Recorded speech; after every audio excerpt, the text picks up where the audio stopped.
What's up everyone, this is Jono. Now, Facebook groups, are they a good platform for building out a community? You know, some people seem to love and hate Facebook, but I'm gonna remove all of that emotion from the equation and just focus on the good and the bad points of Facebook groups so you can make the right kind of decision for you. So let's dig right in, okay? Now, Facebook groups have become very popular in recent years for people who want to spin up a quick community around their business, their support group, their interest group, something along those lines, okay? And what I want to focus on, first of all, are the good elements of Facebook, because there's a lot of good things to like about Facebook groups, and then also the bad elements. And then what I'm going to give you is an overall conclusion at the end. Now let's start out with the good, because there is a lot to like, okay? First of all, Facebook groups are completely free, okay? And if you haven't got much of a budget, or if you've got no budget at all, this is very attractive, okay? But it is by no means the only free platform that's out there. You can form LinkedIn communities, which is obviously another social media network. There are free community platforms out there as well that you can roll your own. So for example, Discourse, which is an open source community forum platform. There's lots of different platforms out there. But when it comes to the social media networks, you know, LinkedIn, Twitter, Instagram, Facebook, things like that, I would say that Facebook groups are probably the best of the bunch. Now, the second good thing about them is that there is an existing audience. Right? So one of the biggest challenges with building a community with your own dedicated platform is getting people into the community, right? You got to pull them in and got to keep them coming back, okay?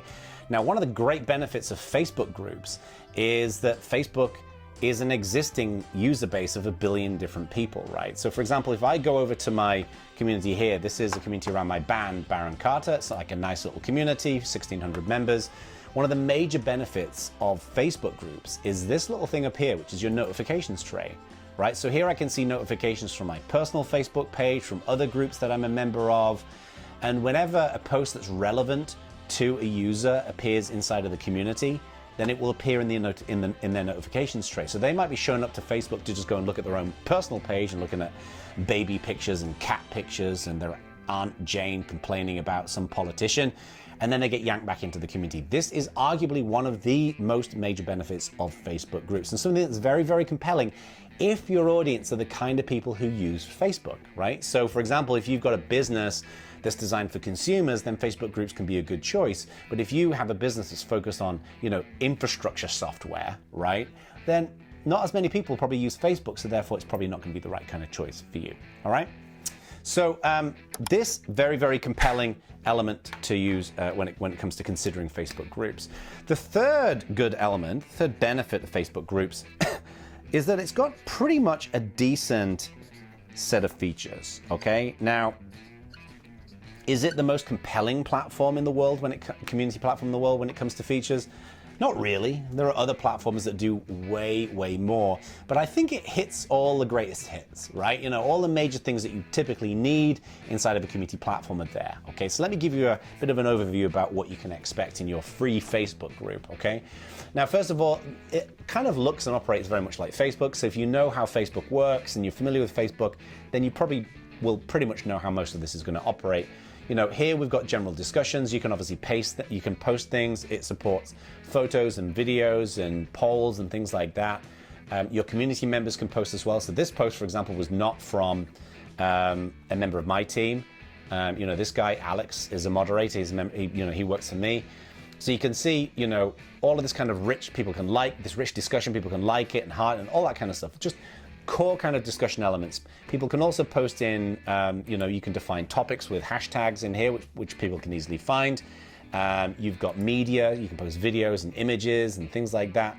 Pretty good stuff. And then you've also got a pretty reasonable set of capabilities when it comes to moderation. You can set community members as content moderators. You can also identify who are the top members of your community. If I go into people, you know, I can see my list of members in here, and I can also see in the analytics who are my new members and who are my most active members.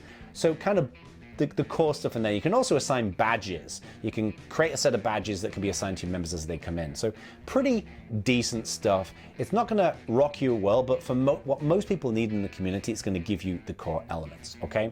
And then the other element here, which I think is something that should be noted about Facebook groups as well, are their insights, right? So these are the metrics and the analytics that you can dig into to learn a little bit about how your community is operating. So again, if I just swing back over to to my Baron Carter community group here. And by the way, if you like heavy metal, go and check out my band Baron Carter. If I scroll down here, where is it? Hang on. Here we are, Insights. I was staring at it and not seeing it. So I can click on growth, right? And if I look over, let's say the last 60 days, and my community for Baron Carter is not a very active one. It's not really one I spend a huge amount of time on, but I can see, you know, posts and comments, views that are kind of coming into this. I can also see engagement, right? So which are the popular days when people seem to come, popular times. So this is based upon my own time zone. This is 5 a.m. Some of the most popular posts. Now this is, I think, one of the most important insights that you want to care about when it comes to any kind of group, which is going to be popularity of posts. Because if I've got a post that's got like a lot of views and a lot of likes, then I want to post more of that kind of content, okay?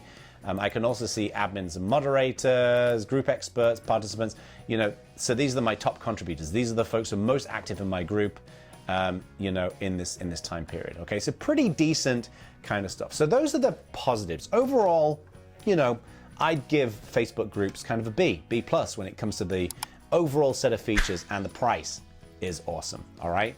Now let's talk about the bad, all right? So the first thing we should consider here is that Facebook is a walled garden. And what I mean by this is a term that I did not come up with this term, is that you're kind of living in somebody else's world here. Like Facebook are a company, they're a commercial software company, you know, based here in California, and they get to make decisions about what goes in and out of Facebook. And like any service that you either get for free or even that you pay for, that you don't, you know, that you don't own the software to, like with open source, you own, you know, you can set it up and run it yourself. But with these kinds of SaaS services, these in-browser services, they may change it. They may switch off features. They may add features. They may change how the algorithm works. One of the downsides of Facebook, and I'm going to add this here, is the fact that there is an algorithm, okay? You know, is that when you post something into your community, there's no guarantee that all of your community members are going to see that, right? In fact, a portion of those community members are going to see that, because every day when people post things onto Facebook, there's thousands, there's millions of posts every day that are going into Facebook, and Facebook is basically going to make a decision about which of these posts are going to be highest value that people are going to see. And this is an area where Facebook have come under quite a lot of scrutiny and a lot of criticism in recent years. That, you know, when you look at the algorithm and you focus on what we tend to see in our Facebook experience, it tends to reward people who are shouting at each other, who are bickering at each other, people who are responding at each other in a very aggressive capacity. And I think this will change and get better as Facebook has come under fire from this, but it's something you got to consider that is out of your control when you're using Facebook groups, okay? Now, let's go back to our negatives here as well. So the next one here is limited integration, okay? So with Facebook groups, that's what you get, right? If you set up your Facebook group, your Facebook community, and that's kind of what you can deal with, right? There's not a lot of services that Facebook will integrate with. Like with a lot of services and community platforms, you know, when somebody signs up a new community platform, you can export their details into HubSpot or into your CRM, or you can integrate with, you know, online learning and training services or analytics platforms. Facebook groups doesn't really have a lot of that. So typically you have to, if you want to integrate with something else, you've got to use something like Zapier, to kind of create those integrations there, because they're not out the box, okay? So just something to consider. If you've got relatively simple needs for a community, you don't feel like you need to integrate with a bunch of other tools and services, then you probably don't need to care about this, okay? But one thing you should be aware of is that you don't own the data, okay? You do not own the data that you have in your community. You know, in my Baron Carter community, my little community here, 1,600 members, I don't have their email addresses. You know, I can't download a list of all of those people and reach out to them outside of Facebook. Whereas if I roll my own community platform, if I use something like Discourse, and I've got my own defined Discourse instance, I own that data. I own everything that's in there, all of the posts, you know, all of the discussions, the content that goes in there, everything that goes in there, I can utilize in some kind of way. or the people who register in my community. I can reach out to them, engage with them outside of discourse as well. You don't have any of that with Facebook groups. So this is the major downside of Facebook groups, is that it is a walled garden. They get to decide how it operates. It doesn't integrate with a lot of things, and you don't own the data, okay? And then the final one that I really want to zone in on here as well is that there is no SEO. Now, if you don't know what SEO is, this is search engine optimization. Let me just write that down. Search engine optimization. Okay, and this is basically when things get posted on the internet, Google and other search engines will kind of crawl around the internet and index them in their search engine so they'll appear. So if someone does a search for something on Google, for example, then that piece of content will come up, right? If you create a blog post and it becomes really popular and lots of people like it, then that will appear in the search rankings on Google because they have a sense of how popular that blog post is based upon how many people clicked on it in Google search rankings, and they'll show it to more people. It's called PageRank.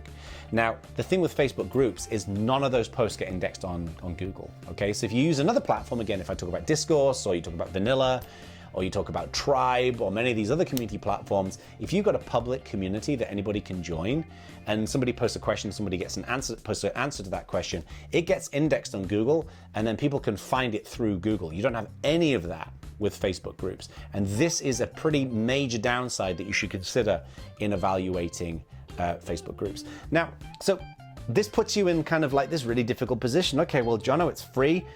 I can reach out to audiences easily. It's got a good feature set. I can analyze my analytics, but it's a walled garden. They control how it works. I don't own the data. It doesn't integrate very well. It doesn't get indexed on the internet. What do I do? Do I choose Facebook groups for my community platform? Well, let me give you my personal recommendation, my executive conclusion, if you will, okay? If you are building a community that is focused around an interest group or a support group, and your community is likely going to be using Facebook, right? So for example, if you're building a community for breast cancer survivors, or if you're building an interest group around music or art or video games, then Facebook groups are a great place to start, especially if you don't really want to spend a huge amount of time getting into all the intricacies and complexities of community, then Facebook groups, frankly, are going to be a good choice for you.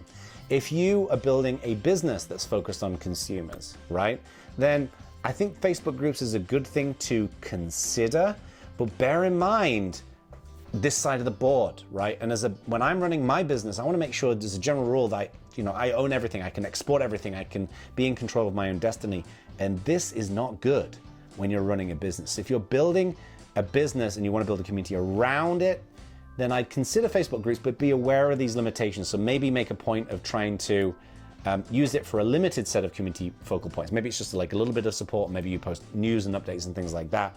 But honestly, for most businesses, I would recommend you set up your own community platform using a tool like Discourse or Vanilla or whatever else, okay?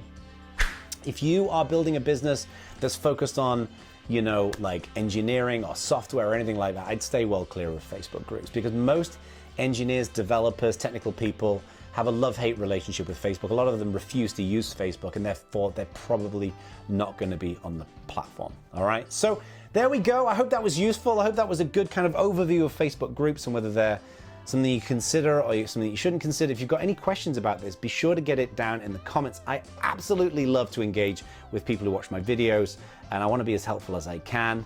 So peace out. See you in the next one.